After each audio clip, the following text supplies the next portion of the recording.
Brought to you by DK Audio. Love Letters at the Borrow-A-Bookshop by Kylie Dunbar. Read by Helen Duff. This book commemorates meeting Michael at the top of the Waverley Steps and that huge bouquet of blue cornflowers. I'll never forget. Kiss. Advertisement. A novel holiday idea. Borrow-A-Bookshop invites you to live out your dreams of running your very own bookshop in a historic Devonshire harbour village for a fortnight. Spend your days talking about books with customers in your own charming bookshop and serving up delicious food in your cosy cafe nook. Get to know our wonderful volunteers, all locals, always ready to offer a helping hand. After shutting up shop, climb the spiral staircase to your bedroom with picture window seat and settle down to admire the Atlantic views. When your holiday's over, simply hand the keys to the next holidaymaker bookseller. Request your booking early. Currently, there is a 32-month waiting list. Includes full use of cafe kitchen, courtyard seating and catering area, 1 double bedroom upstairs, 1 single downstairs, plus small bathroom and private lawned backyard. All bookshop and cafe takings retained by the Borrow-A-Bookshop community charity. Treasurer, Ms. Jude Crawley, M.A. Apply by email. £400 charge per let for 14 days. Chapter 1. Saturday the 13th of July. The Borrow-A-Bookshop stands.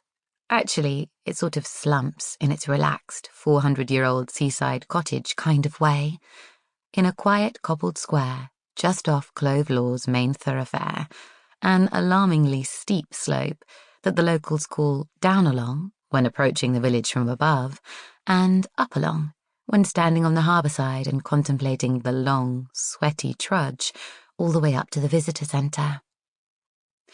Up at the top of Clove Law's slope, there are endless Atlantic views, and the sense of standing Gulliver-like over the higgledy-piggledy slate rooftops below.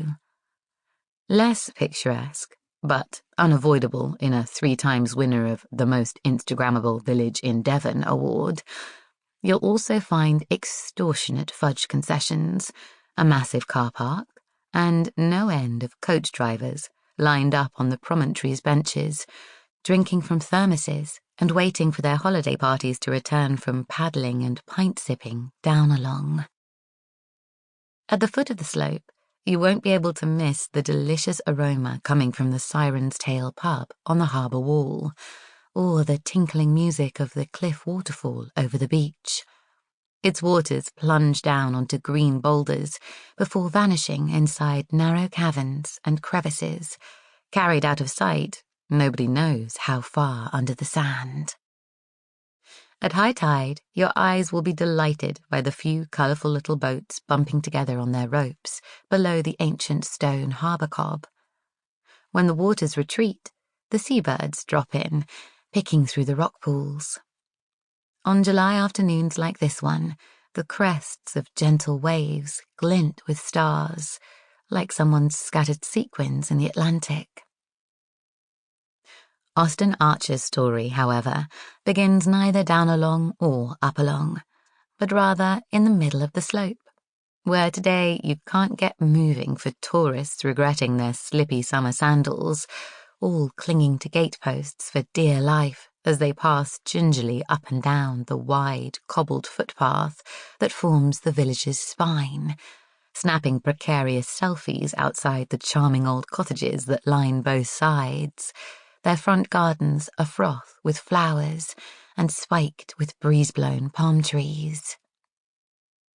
Here in the middle is where the hardy ones cling, a few tenacious locals refusing to give up their homes to the holiday rental market, as tough as the opportunistic buddleia bushes that have taken root in Clove Law's gutters and gullies. Midway is where visitors stop, glad of the rest, to buy a choc-chip tub at Mrs. Crocombe's ice cream cottage, and to browse the shelves at the Borrow-A-Bookshop and cafe, where, if you're very lucky, the latest tenant is a dab hand at Devonshire cream teas and frothy coffees. Or, if you're bang out of luck, they're only doing cans of cash-and-carry pop and multi-pack crisps. You see, once a fortnight, the Borrow-A-Bookshop changes hands, and its new tenants, known locally as the borrowers, arrive, drawn here by dreams of holiday-making and bookselling. Most of them rock up thinking themselves the luckiest devils in England. Many leave with immediate plans to get themselves back on the waiting list for another stay. Some, the luckiest of them all, never leave, and they get to call Clove Law their home forever. These folk are the hardiest of all the middle-of-the-slope clingers-on, open-hearted enough to recognise they've fallen for the place, and brave enough to commit to it.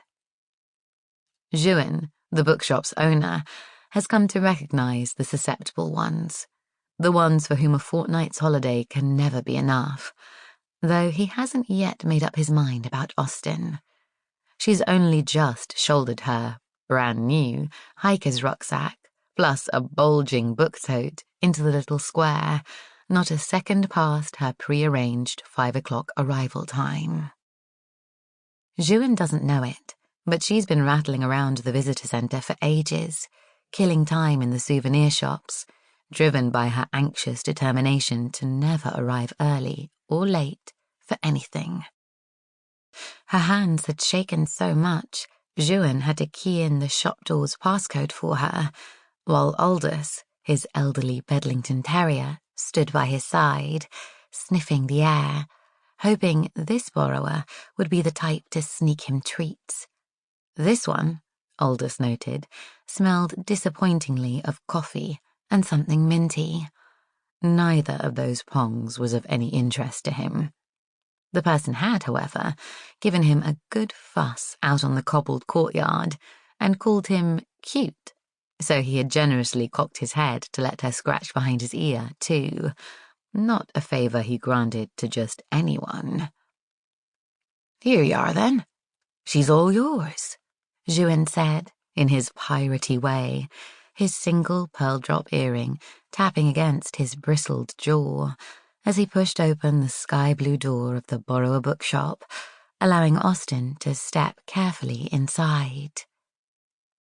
"Oh, my days," she gasped, steadying herself with her hand on the sales desk by the door, where the paypoint and laptop waited to spring into life come tomorrow morning.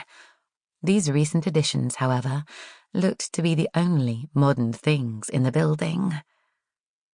Years of experience with bookshop holiday orientations told Juin to hang back on the mat to allow this one to adjust to the sensations no doubt bombarding her now. They looked younger and younger every summer, Juin thought, watching her with a patient smile, while their clothing grew more elaborate.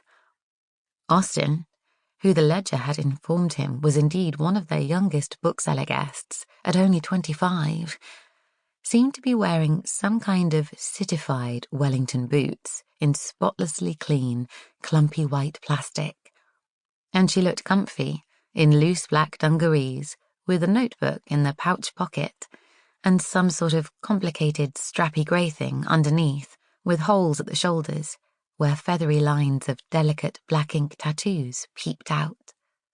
Silver earrings dangled in slender threads from multiple holes in her left lobe, while the other was unadorned, save for one tiny hoop. Her canvas tote bag asserted the book was better, in loopy cinema-reel writing. She looked like she was making up her mind whether to cry with happiness or faint in terror.